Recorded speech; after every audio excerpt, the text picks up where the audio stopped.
자, 경제 현안을 보다 쉽게 풀어보는 경제 읽기 시간입니다. 오늘도 다양한 경제 이슈들 김대호 경제학 박사와 자세히 짚어보겠습니다. 어서 오십시오. 네, 반갑습니다. 예, 저희가 얼마 전 라면 값 내려야 된다. 추경호 경제부총리가 얘기를 했다는 내용을 짚었었는데 이 바통을 한국소비자단체 협의회가 이어받았습니다. 기업들이 조속히 소비자 값을 좀 인하해야 된다 촉구를 하고 있는데 그 근거를 봤더니만 가격 인상폭과 비교했을 때 업체들의 어떤 매출 원가율 크게 증가하지 않았다 이렇게 강조를 했거든요. 실제 상황이 어떻습니까? 예, 지금 라면이나 과자 이런 식품, 가공식품 가격을 대상으로 한 가격 인하 논쟁이 뜨거운데요. 예. 오늘은 소비자 단체들 12개 단체들이 연합을 해서 라면 회사를 대상으로 가격 내려라. 그러면서 가격을 내려야 하는 근거로 원가가 상당수 내려갔다. 그러니까 그동안에 원가가 올랐다고 해서 가격을 올렸으니까 이제는 원가가 내려갔으니까 스스로의 논리에 따르더라도 지금은 가격을 내려야 될 때다. 이렇게 얘기를 하는데요. 자, 여기서 이제 원가라는 게 뭐냐?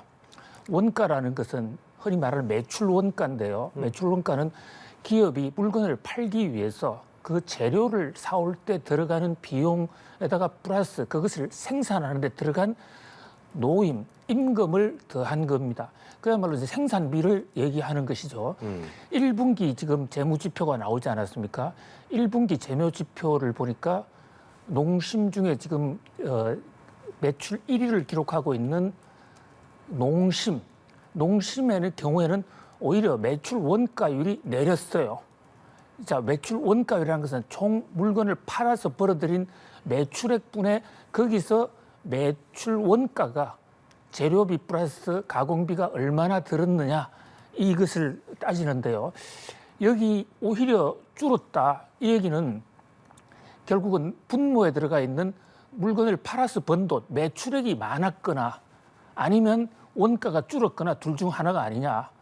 그러니까 가격을 내려야 된다. 그리고 이제 농심이 아닌 다른 회사들의 경우에도 매출 원가율에 큰 변동이 없는 겁니다.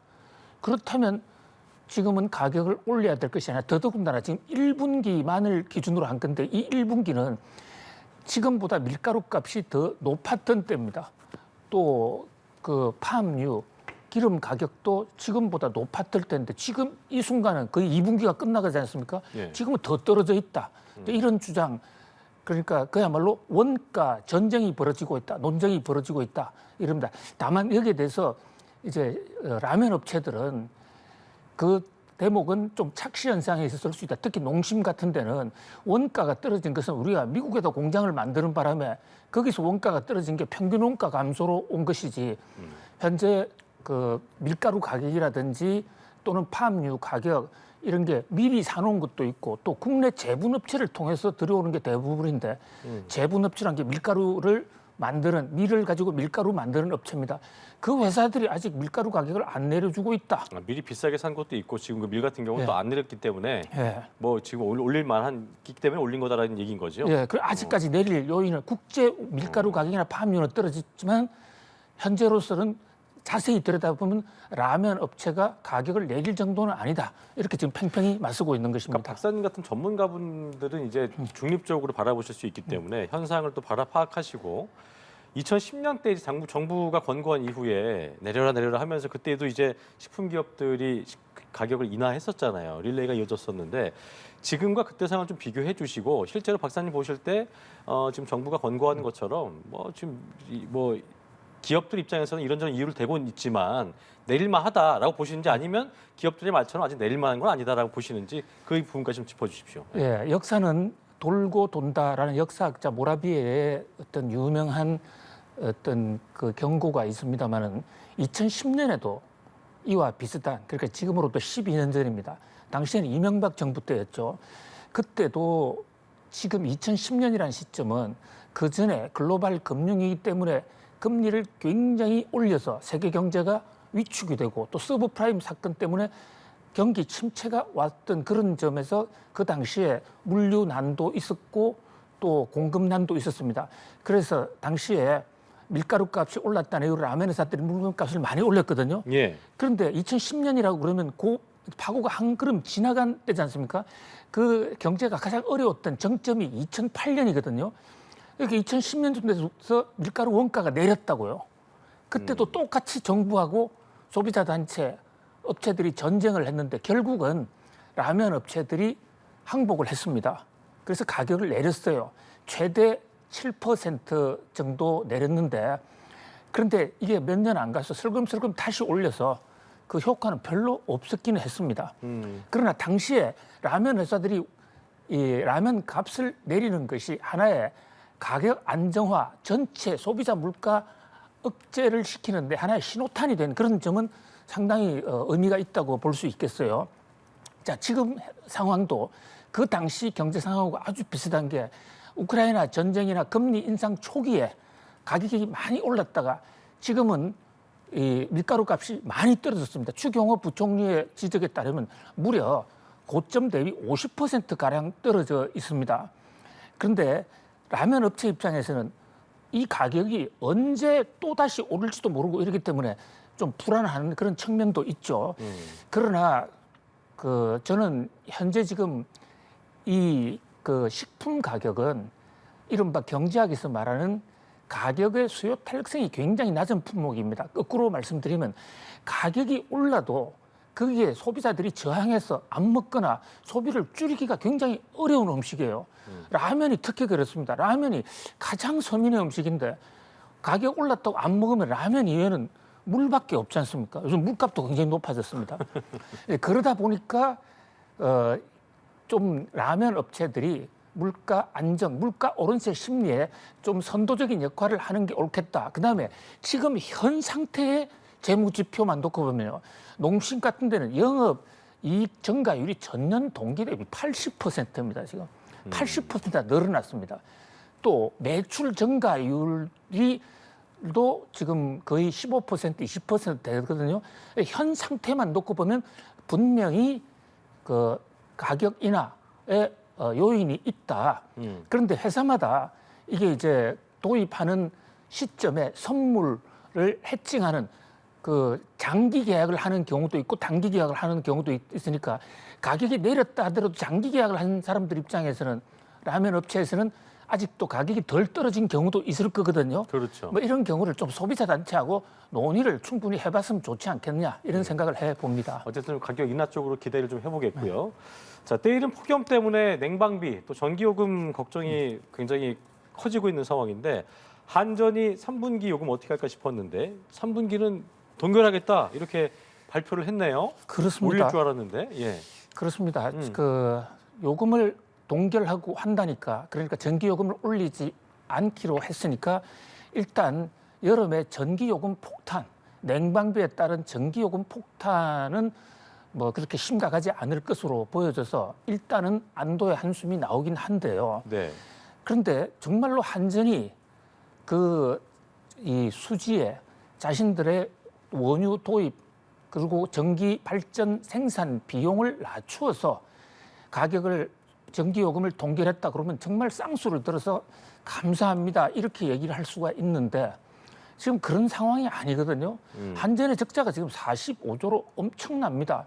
그러면 그 적자를 메꾸기 위해서는 전기요금을 안 올리면 결국은 금융시장에서 한전채를 집중적으로 발행해야 되는데 한전채를 집중적으로 발행하면 금융시장에 돈을 싹쓸이 해가면 주가도 떨어지게 되고 또 회사채 금리, 시중의 금리는 치솟게 됩니다. 그뿐만이 아닙니다. 지금 한전의 적자 때문에 한전의 최대 주주인 산업은행은 정부 출자 기관이거든요. 산업은행이 지금 자금 손실이 커서 적정 자기자본 비율 위험 수준에 왔습니다. 그러면 산업은행은 국민의 세금인 정부 재정에서 돈을 뜯어갈 수밖에 없는 이런 구조거든요. 그런 면에서 뭐 당면한 어떤 전기 요금 인상은 일단은 좀 방어했지만 또 다른 후폭풍도 있을 수 있다. 그런 면에서 경제계에서도 전기 요금을 인상하지 않은 한전은 이번에 실수하는 거다. 오히려 전기 요금을 좀 올려서 그러니까 박사님 항상 얘기하시는 게 급진적으로 올리고 급격히 내리는 거 안 되는 것처럼 맞습니다. 예. 어차피 지금 올려야 될 게 많은데 조금씩이라도 올려야지 나중에 이거 소급해가지고 한 번에 올리면 어떡하냐. 맞습니다. 굉장히 중요한 지적을 해주셨는데요. 한전이 올 초에 국회에 제출한 자료가 있습니다.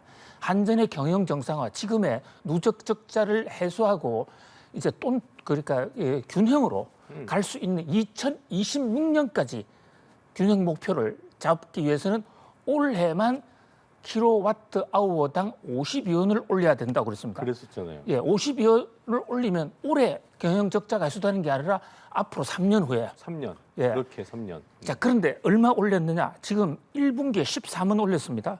그리고 2분기에 8원 올렸거든요.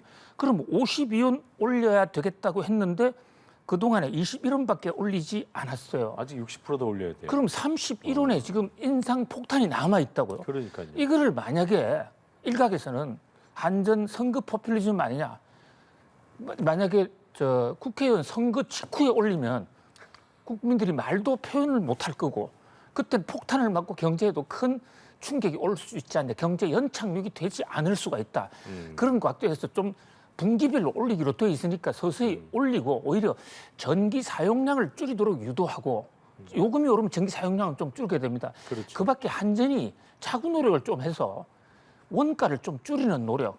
한전이 지금 방만하게 벌여놓은 사업들 있지 않습니까? 이를테면 한전공대 같은데 지금 공대가 나쁘다는 게 아니라 거기에 국민 세금을 가지고 한전공대를 지원하도록 돼 있는 그런 시스템의 문제들이 있다고요. 이런 거를 좀 고쳐서 좀 새는 돈을 막자 말씀이신 거죠? 좀 이렇게 도입 단가를 좀 낮춰라. 도입 단가 같은 거. 예. 전기 발전 그 단가를 낮추는 노력이 지금 더 중요하다.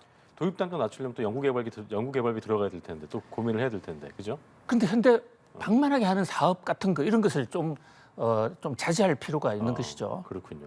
지금 말씀하신 것처럼 누적 손실 감안하면 재정 정상화까지는 아까 3년 얘기하셨었고 갈 길이 먼 상황인데 이제 이 부분이 있습니다. 국제 에너지 값이 좀 하락하고 있기 때문에 3분기에는 뭐 한전이 영업이익 좀 흑자로도 바뀔 수 있지 않겠냐 이런 기대감도 나오는데 현실적으로 어떻습니까? 예, 굉장히 지금 가장 최근의 뉴스를 지금 지적을 해주시는데요. 국제 유가가 정말 천만다행으로 전기 요금과 관련해서 보면 천만다행이란 말씀입니다. 하락세를 지금 보이고 있습니다. 그런데 한전은 1분기, 2분기에 일단 21원을 올리지 않았습니까? 예. 그 두 가지, 그러니까 한전의 전기 요금은 21원이 올라갔고 또 국제 유가는 지금 한 30% 가량이 떨어졌습니다. 이 두 가지가 계속 이 추세로 간다면 적자를 해소할 수는 없지만 3분기만을 놓고 봤을 때는 아주 거의 균형적으로 벌어들이는 돈과 비용이 거의 비슷하게 한전의 수지가 어떤 적자 없는 것으로 간신히 맞출 수도 있다는 전망이 나오거든요. 그런데 문제는 국제 유가가 과연 우리 희망대로 계속 안정화되어 줄 것인가. 우리가 어떻게 조절할 수 있는 부분이 아니기 때문에. 예, 지금 우크라이나 전쟁 같은 그런 상황이 굉장히 가변적이지 않습니까? 그래서 만약에 반대로 갔을 때는 앵커님 말씀하신 대로 한꺼번에 전기요금을 폭발적으로 올릴 수밖에 없는 그런 구조를 갖고 가는 것이거든요. 그런 면에서 좀 불안한 상황이기도 합니다. 결국은 우리가 뭐 기도를 한다면 국제 유가가 좀 내렸으면 하는 그 우리의 좀 소원인데 우리 뜻대로 되는 건 아니지 않습니까? 알겠습니다. 그렇게 좀 기도를 저도 같이 해보겠습니다. 경제 읽기 김대호 박사와 함께했습니다. 고맙습니다. 감사합니다. 예.